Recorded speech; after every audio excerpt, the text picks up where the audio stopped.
ప్రతి ఒక్కరూ మంగళహారతి తీసుకోగలరు. జై సద్గురు మహారాజ్కి జై. గురువే సర్వాంతర్యామి.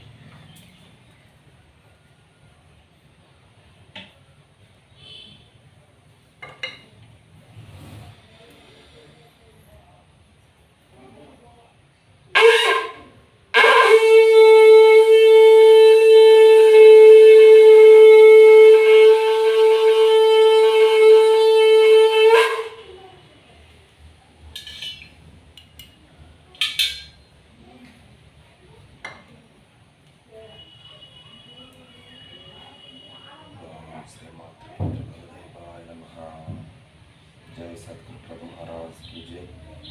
మన మనసు తెల్లగా అయినట్టే అనిపిస్తుంది, కానీ మనసులో తెలుపు అయినా కొద్దీ మలినాలు వస్తూనే ఉంటాయి. కాబట్టి మన శరీరాన్ని తెలుపుగా కావాలి అని మనం కోరుకోకూడదు. ఆ పరమాత్ముని సన్నిధానంలో మన హృదయం ఎంత నలుపుగా ఉంటే అంత కఠినంగా ఉంటుంది. నలుపు ఇష్టపడేవారు ఎవరు ఉండరు. కాబట్టి నలుపే మనకు చక్కదనం. ఆ నలుపు ఎంత దృఢంగా ఉంటుందంటే ఏ రంగులో కలిపినా కానీ నలుపుగానే ఉంటుంది. ఆ నలుపును తీసి పడేయకూడదు. ఎంత నలుపుగా ఉంటే అంత చాలా మంచిది. కాబట్టి పరబ్రహ్మ స్వరూపాన్ని తెలుసుకోవాలంటే నలుపుగానే తెలుసుకోవాలి. అంటే ఎంత కఠినంగా ఉంటుంది అంటే చీకటిలో వెళ్తున్న ఒక బాటసారి ఏ విధానంగా బాట తెలుసుకుంటాడో ఆ విధానంగా మనం తెలుసుకోవాలి. జై సద్గురు మహారాజ్కి జై. గురు బ్రహ్మ గురు విష్ణు గురుదేవో మహేశ్వర గురు సాక్షాత్ పరబ్రహ్మ తస్మై శ్రీ గురువే నమః. ఇక్కడ మా గురువు గారు చెప్పినట్టు గురు బ్రహ్మ గురు విష్ణు గురుదేవో మహేశ్వర గురు సాక్షాత్ పరబ్రహ్మ తస్మై శ్రీ గురువే నమః. గురువే అంతటా ఉన్నాడు. గురువు లేని చోటు లేదు. కాబట్టి మనం ప్రతిదీ గురువు ద్వారా తెలుసుకుంటేనే మనకు మోక్షం కలుగుతుంది. ఏదో ఆడంబరాల కోసం మనం మోక్షం కావాలంటే అది దొరకదు. మన హృదయాన్ని ఆ పరమాత్ముని సన్నిధానంలో పెడితేనే ఆ మోక్షం అనేది ఫలిస్తుంది.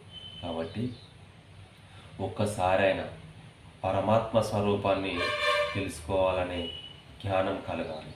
అది ఎలాగున కలుగుతుంది? మనం 100 సంవత్సరాలు బతుకుతాం కదా అనే ఒక ఆలోచనతోటి మన ఒక మనసు ఆ విధానంగా ఆలోచిస్తుంది. కానీ ఈ యొక్క దేహం 100 సంవత్సరాలు ఉంటుందా? ఉండదు. 100 సంవత్సరాలు ఉన్నా ఆ ఒక మృత్యువు చేత చిక్కుకొని ఉంటుంది. కాబట్టి ఆ పరమాత్ముని తెలుసుకునే ఒక మాయ ముందు ఒక గేటు లెక్క వేస్తుంది. ఆ గేటును తొలగించాలంటే మన మనసు కూడా చాలా దృఢంగా కట్టేసి ఉంచాలి. అందుకొరకే నేను ఇంతకుముందు చెప్పినట్టు నలుపుగానే ఉండాలి, కానీ మన మనసు తెలుపుగా ఉంటే మాత్రం అది తెలుపుకు ఒక గీత పడంగానే నల్లగా అయిపోతుంది. కాబట్టి ఈ యొక్క నలుపును మలిపేవారు ఎవరు?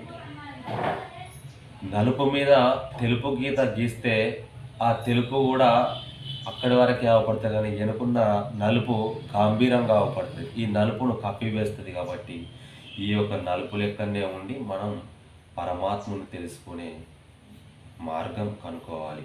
గురు సన్నిధిలో తెలుసుకుంటేనే చాలా సులభంగా తెలుసుకుంటాం. జై సద్గురు జై శ్రీ సద్గురు పూర్ణానంద దుర్శెట్టి లక్ష్మీనారాయణ స్వామినే నమః. మాతా హేమలతా దేవిని నమః. మా ఛానల్ కనుక నచ్చినట్టయితే సబ్స్క్రైబ్ చేయండి, షేర్ చేయండి. జై సద్గురు మహారాజ్కి జై.